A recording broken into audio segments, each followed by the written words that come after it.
Ker Kasim Sheikh MP. Honorable Speaker, as members may know, this is a very critical committee. And Honorable Speaker, the other members of the committee sit in that committee by virtue of their offices.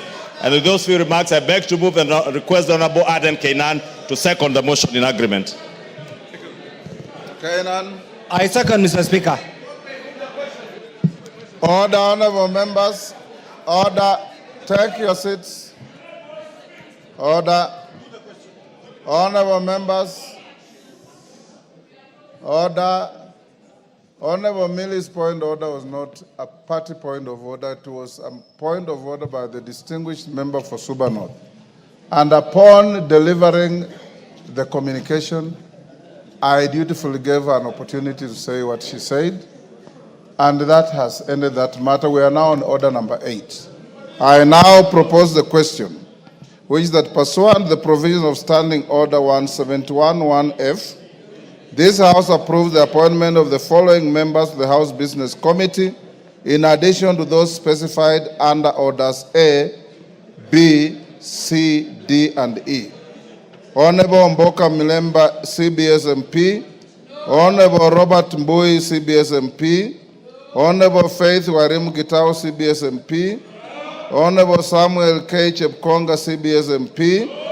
Honorable Adan Walie Kainan, CBS MP.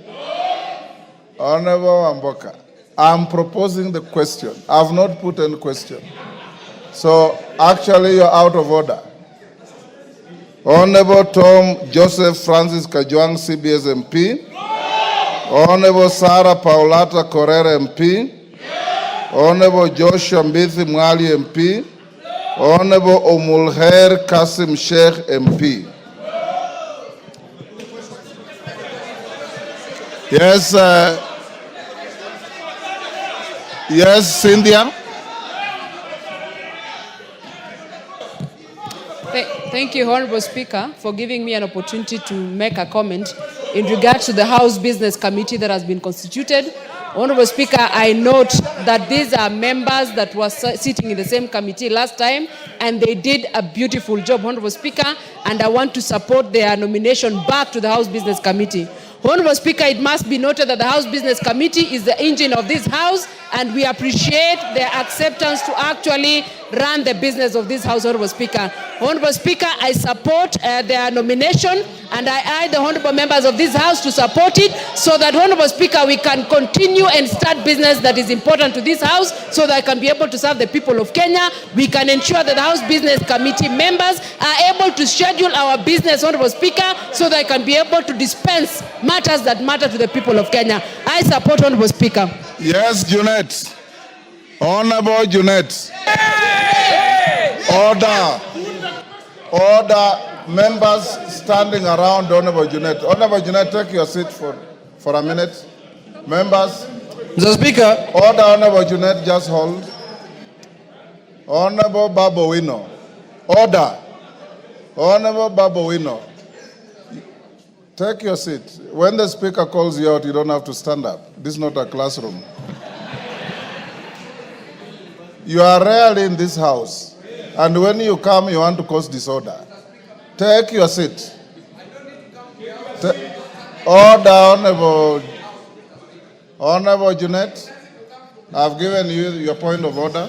Mr. Speaker, I have no intention to speak about your ruling, Mr. Speaker.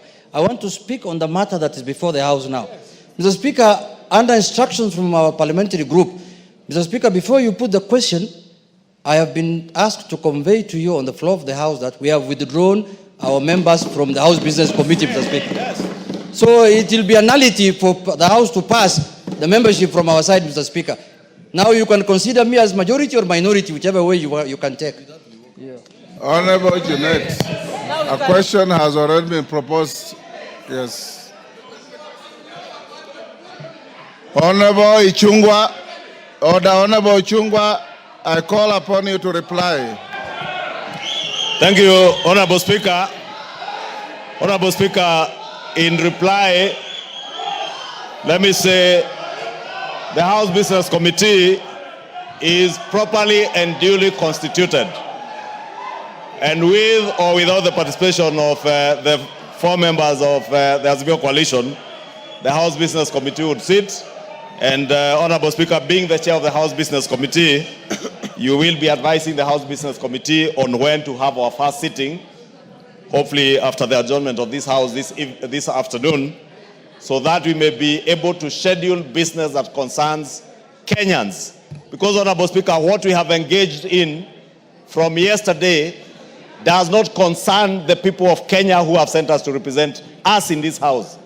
What we have been engaged in, Honorable Speaker, from yesterday up to the drama that you witness now is a drama touching on leadership positions by leaders and leadership positions in the House.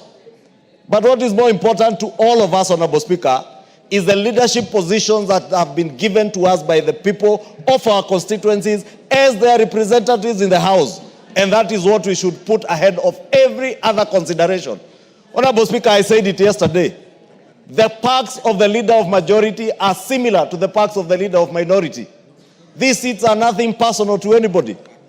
Honorable Speaker, even the chairs of committees, Honorable Speaker, the small sitting allowance they get as chairs of committees do not even commensurate with the amount of work that chairs and vice chairs of committees have to put in and the amount of sacrifice that they make, Honorable Speaker. And therefore, I really want to implore on all our members, including my brothers and sisters from the Azimio coalition, to put the people that they represent ahead of their own interests as leaders and conduct the business of the House in addressing the pertinent issues that are concerning the people of Kenya today, Honorable Speaker.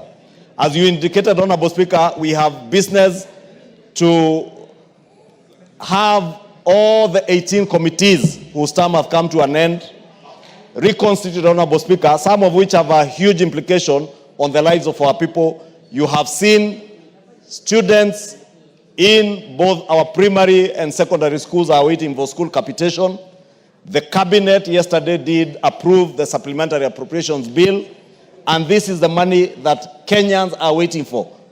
Money to go to our children, not just for bursaries, but even for school capitation, to enable government to also hire the additional 20,000 teachers that are going to help in our schools, Honorable Speaker. And those are the things, Honorable Speaker, that I say should be concerning us now. And I really want to urge that you do convene the House Business Committee, hopefully immediately after this vote, Honorable Speaker, for us to be able to schedule business and reconstitute those committees that will help us to pass the budget policy statement for this year and the supplementary appropriations bill that will be coming to this House in the next few days. Thank you, Honorable Speaker, and I beg to reply. Honorable members, before I put the question, it is important that we put certain matters in proper perspective. Standing Order 58 reads as follows. After the question has been proposed on a motion, the motion shall be deemed to be in the possession of the House, and such motion shall not be withdrawn without the leave of the House. That's number one. Number two, I received communication from Honorable Kimani Ichung'wah, Honorable Junet Mohammed, and I want to put it on record so that it is clear to all Kenyans. Honorable Kimani Ichung'wah wrote to the Clerk of Parliament, Samuel Njoroge, on 6th of February as follows. And this is after I had spoken personally to both Honorable Ichung'wah and Honorable Junet, asking them to propose names to the House Business Committee. Honorable Ichung'wah wrote, Dear Sir, reference nomination of Kenya Kwanza Alliance members to the House Business Committee. Further to your letter referenced NA L&P HBC /2025/CORR in bracket 001 dated 3rd February 2025.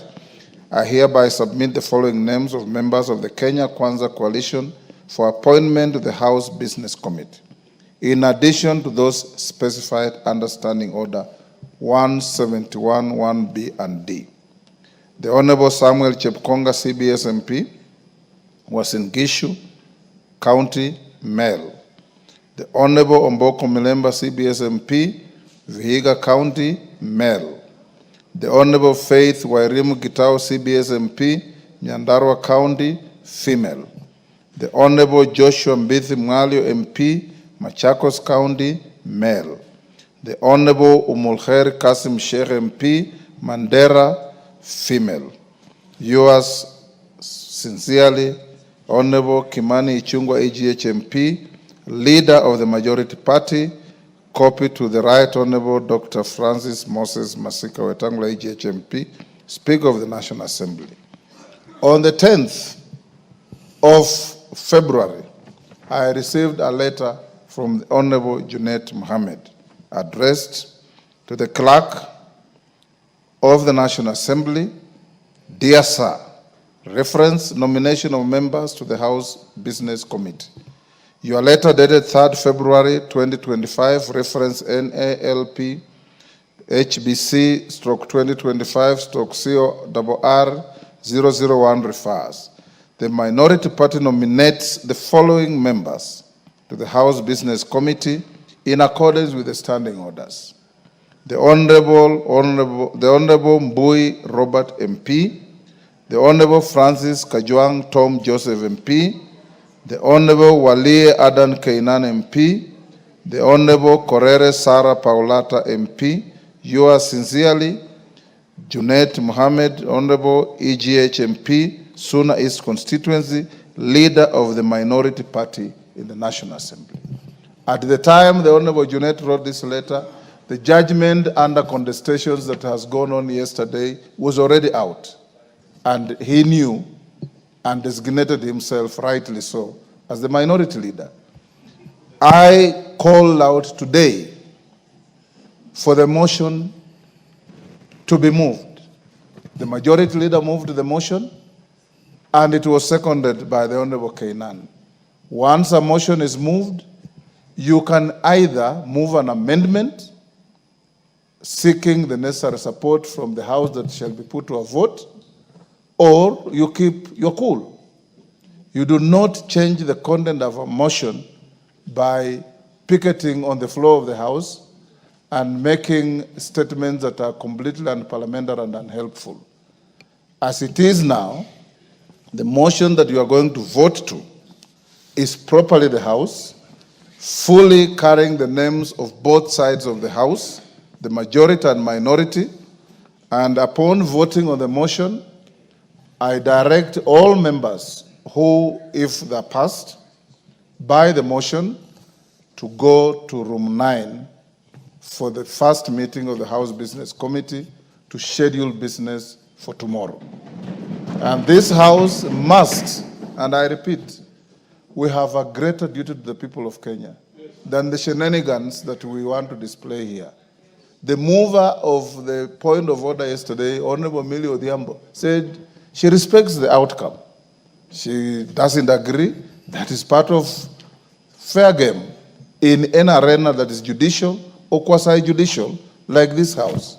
Like I said, we go to court, you lose a case, you don't fight the judge, you don't insult the judge, you say, much obliged, my lord, you'll come to fight another day. That is how the law works.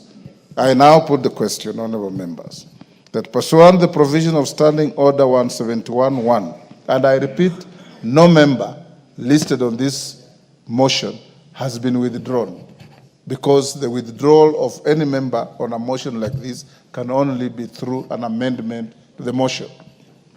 I now put the question, which is that pursuant the provision of Standing Order 171(1)(f), this House approves the appointment of the following members to the House Business Committee in addition to those specified under paragraphs A, B, C, D, and E.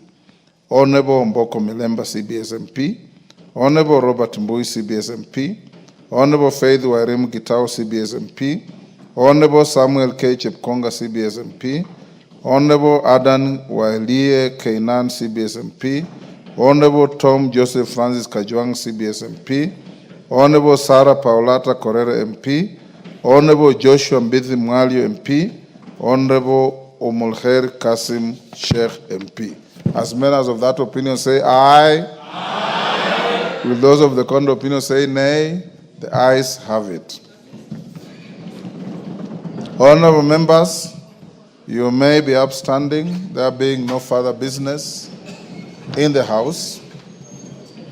The House stands adjourned until tomorrow, Thursday, the 13th February 2025 at 2:30 p.m. And before the Speaker's procession, members who have been approved to the House Business Committee move to room 9 immediately for the House Business Committee.